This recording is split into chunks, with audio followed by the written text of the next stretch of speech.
Beginning in 1957, the Situationist International was dimly perceived as a pan-European association of megalomaniacal aesthetes and fanatical cranks, despised on the left and ignored by everyone else. Then in 1966, with the takeover of the student union at the huge University of Strasbourg by a cabal of Situationist fans, who used the union's $500,000 budget to spread Situationist propaganda all over the world. And in 1968, with the May Days, the SI became famous as the Occult International. Behind the explosion, President de Gaulle blamed on a few people who, quote, delight in negation, end of quote, though he never explained how it was that a few people could have brought his government to the verge of dissolution. A few people, as de Gaulle said, quote, in revolt against modern society, against consumer society, against technological society, whether communist in the East or capitalist in the West, end of quote. It was true enough. The merit of the Situationists, the SI wrote in September 1969 in IS number 12, the last number of its journal, quote, was simply to have pointed out the new focuses of revolt in modern society, end of quote. A revolt against the society's idea of happiness, against the ideology of survival, a revolt against a world where every rise in the standard of living meant a rise in, quote, the standard of boredom, end of quote. A world whose language was so impoverished by its own falsity that the smallest refusal could become a no everyone understood. Quote, if many people did what we wrote, end of quote, the Situationists wrote one last time, quote, it was because we wrote the negative we had lived, and that had been lived by so many others before us, end of quote. But if the negative the Situationists wrote was a sort of hidden treasure of modern life, another evil grail, Debord said in Giram. The LI had drawn the maps. The SI began with a declaration of war against the old society. In IS number 1, culture was declared a walking corpse, politics a sideshow, philosophy a list of shibboleths, economics a hoax, art worthy only of pillage, statutory rights a renunciation, freedom of the press a consensual limit on discourse about the real and the possible. Made by writers from half a dozen countries, the attack was intricate and whole, keyed to the news of the day, dancing with theory and illustrated with shots of models and bathing beauties. With every issue of the magazine, about one a year in runs of a few thousand copies, each number soberly printed and gleaming with a different metalboard jacket. IS number 1 was gold, number 12 purple. The attack spread with a kind of resistant complicity, as if people who once were rational shoppers had become mad social scientists. The Situationists decoded advertisements from the press, the cinemas, metro stations. Then they made negative images out of, quote, publicity propaganda, end of quote, photos of Haussmannized cities and citizens, until a shot of tens of thousands of Chinese performing a card trick that produced the gigantic face of Mao Zedong needed only the caption, quote, portrait of alienation, end of quote, to turn back on itself.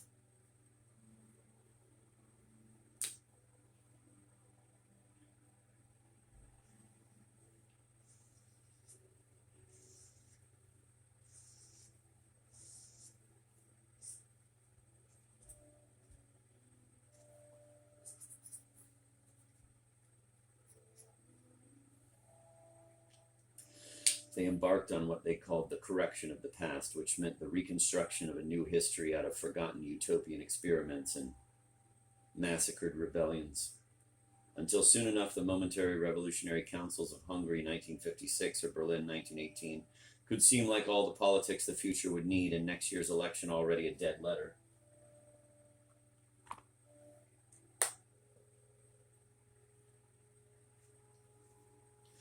Scabrous insults. Bidet scraping can't be topped, except perhaps by coagulated undertaker's mute.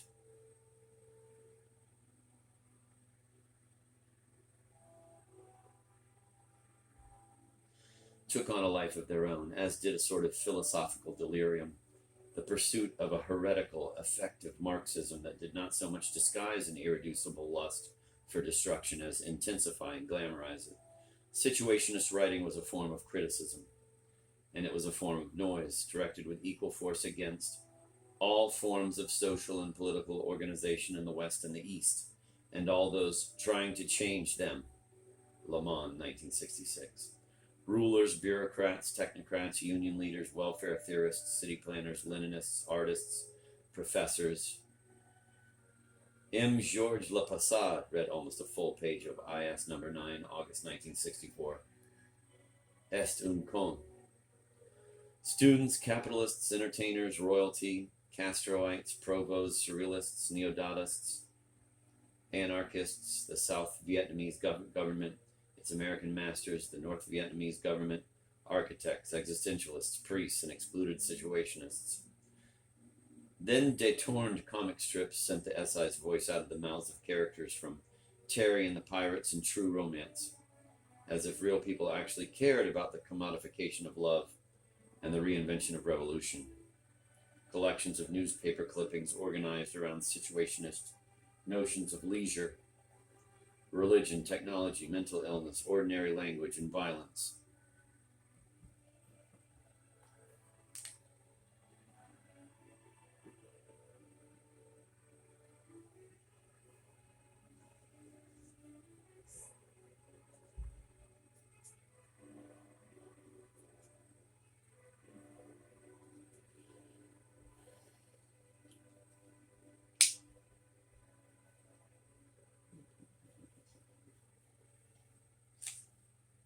The extraordinary, the world of which we speak, IS number 9.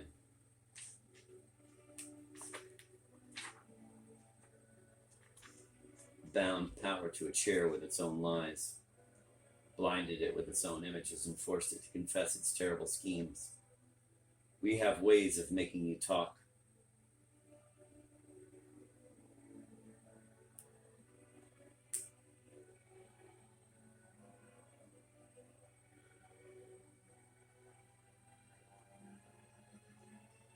The critique carried a sense of drama, of suspense. If once the claim that even King Kong and the Loch Ness Monster were collective projections of the monster's total state, Adorno, 1945, carried a note of dementia, now it all fit. As one read the situationists, the Godzilla of the spectacle rose up to freeze all potential subjects of history into objects, to reduce the energy of alienation to the stupor of reification, and then one might read about the symbolism of President John F. Kennedy's fallout shelter program in, quote, the geopolitics of hibernation, end of quote, about the salubrity of the Watts riots, end quote, the decline and fall of the spectacle commodity economy, end of quote, about Mao's cultural revolution as the latest trick of the Red Queen, end quote, the explosion point of ideology in China, end of quote, or about the genius of an actor's sabotage of a TV whodunit, end quote, the bad days will end of quote. And suddenly it could seem as if all social facts were constructed illusions.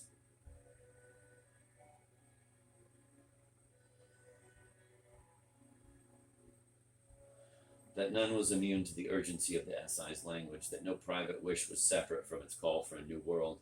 But no matter how sophisticated or voracious the SI's critique became, in every moment of crisis or opportunity, whenever the critique was taken off the table and put into play, it almost automatically devolved back into the primitivism of the Letrist International.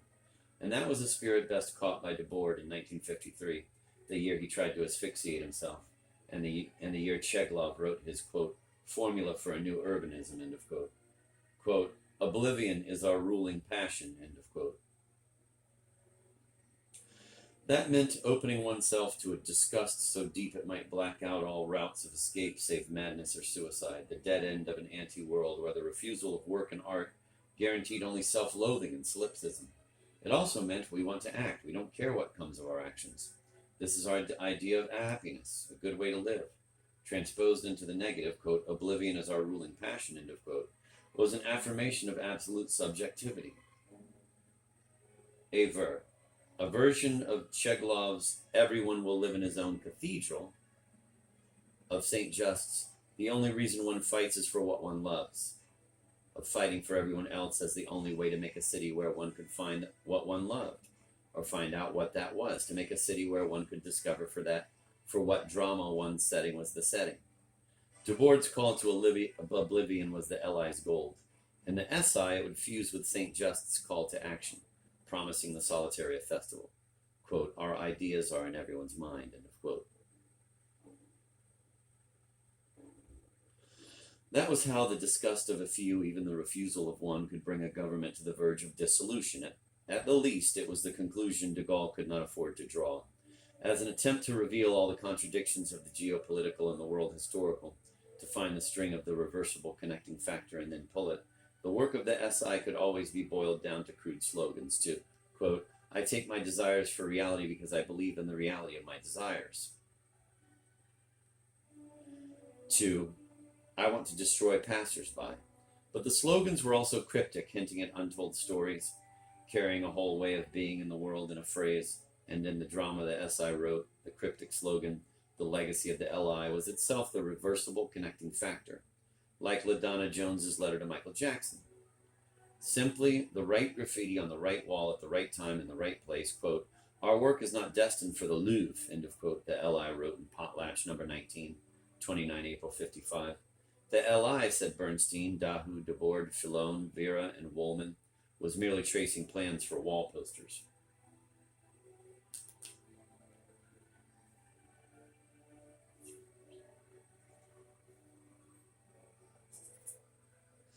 I am the fly. I am the fly. I am the fly in the ointment. I can spread more disease than the fleas which nibble away at your window display. I am the fly. Wire, 1978.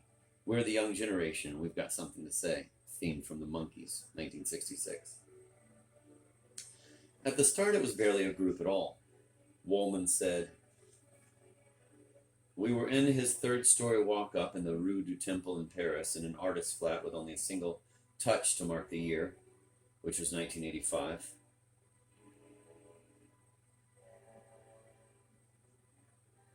The word processor he used for concrete poetry. Quote, it was a gathering of people who struck sparks off one another. Some, like Mention, never contributed more than a line. Quote, no matter how you look at it, we'll never get out of this alive. End of quote. But that line was not nothing. Woolman handed me a copy of International Lettrist, the LI's first publication, running to 4 issues from late 1952, an illustrated brochure denouncing Issot, to June 1954, a one-slogan illustrated street flyer. This was the second number, like the early versions of the later Potlatch, simply a piece of paper mimeographed on both sides. February 1953, Mention's line was there, keeping company with a few others under the heading, quote, fragments of research on a new comportment, end of quote. Woolman's The New Generation Will Leave Nothing to Chance, clumsier phrases from Debord and Serge Berna. Just above was General Strike, also credited to Mention, though perhaps the chopped sentences, each one looking for a referent or a wall, signal a group authorship. Certainly, it's the voice of the group you hear.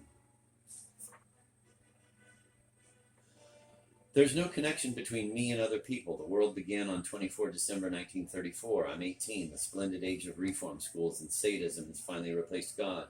The beauty of man is in his destruction.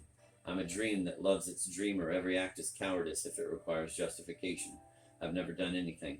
The nothingness we perpetually seek is nothing but our life. Descartes is worth as much as a gardener. Only one movement is possible, that I be the plague and award the buboes. All means to oblivion are good: suicide, deathly pain, drugs, alcoholism, madness. But we also have to abolish conformists, girls over 15 who are still virgins, the reputed well-adjusted in their prisons. If some of us are ready to risk everything, it's because we now know there is nothing to risk and nothing to lose. To love or not to love, this man or that woman, it's all the same. The LI saw itself as a youth movement. The mean age in 1953 was about 21. But not as a would-be mass movement with chapters and membership cards like Issot's Youth Front. It was symbolic even to itself, or only to itself, since no one else was looking. As a youth movement, the LI was a provisional micro-society, made up out of reflections of a distorted future and echoes of an imaginary past. Some were common coin, promises of a world of everyday technological mastery, household convenience, and leisure machines, which anyone could find in the ads of the time, and what the LI called the, quote, diffused bombs and blunted knives, end of quote, of Dada and surrealism. which anyone could discover, under 30 years of dust and debris. But the rest came mostly from Debord, who constructed the symbolism of the group out of phrases and images cut from their contexts, puzzle pieces tossed on the table to find what reference they could, to change into metaphors or go blank. As Debord shaped the LI, the provisional microsociety was also a seance, a conversation between portents and ghosts, and he produced it as he would produce his memoirs. He opened a route to the future for the LI with happiness as a new idea in Europe.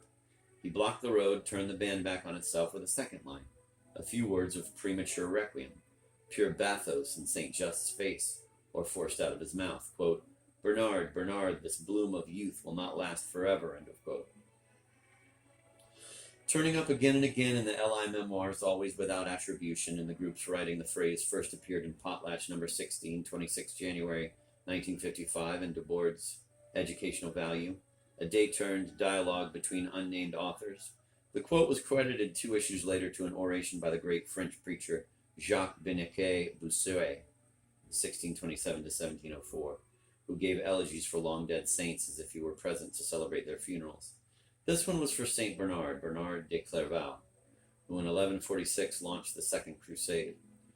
Quote, "We will not go on that crusade," end of quote, Bernstein wrote in La Nuit in 1961, when she and Debord were living in the Clairvaux dead end in the Murray district, and Debord too might have been answering St. Bernard's 800-year-old call in Ingerum, quote, "Would we perhaps have been a little less lacking in pity if we had found activities that merited the use of our energy already awaiting us, already formed?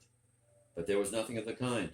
The sole cause we could support was one we had to define and lead ourselves," end of quote.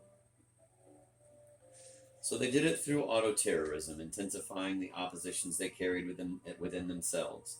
The contrived rage of general strike marked a negative that could be transcended only by contriving visions of a different life. The bathos of Bernard Bernard sent the visionaries into exile. That was the idea. On the symbolist terrain of the LI, St. Just's time to come, its promise of happiness, collapsed into Bossuet's promise of sorrow. His time to pass, the wish for novelty fought against the certainty that nothing was new under the sun.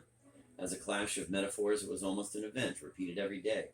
The LI believed the old world had to be changed because its time had stopped, but within the matrix of the group, that meant to live in a new world. Time moved too fast, and that contradiction was the LI's purchase on the world. For the sake of a future explosion, the members of the LI subjected themselves to the pressure of implosion. It was salutary, they thought, separating the true from the false, people no less than ideas. Il s'agit de se perdre, Debord wrote in IL number 2. What's at stake is disappearance, or self-destruction. Our concern was not a literary school, a renewal of expression, a modernism, Debord and Woolman wrote in Why Lettrism, Potlatch number 22, 9 September 1955. At issue is a way of life, one which will continue to pass through many explorations, many provisional formulations, in which itself belongs only to the provisional. We are waiting for many people and events to come. We have the advantage of no longer expecting anything from known activities, known individuals, and known institutions.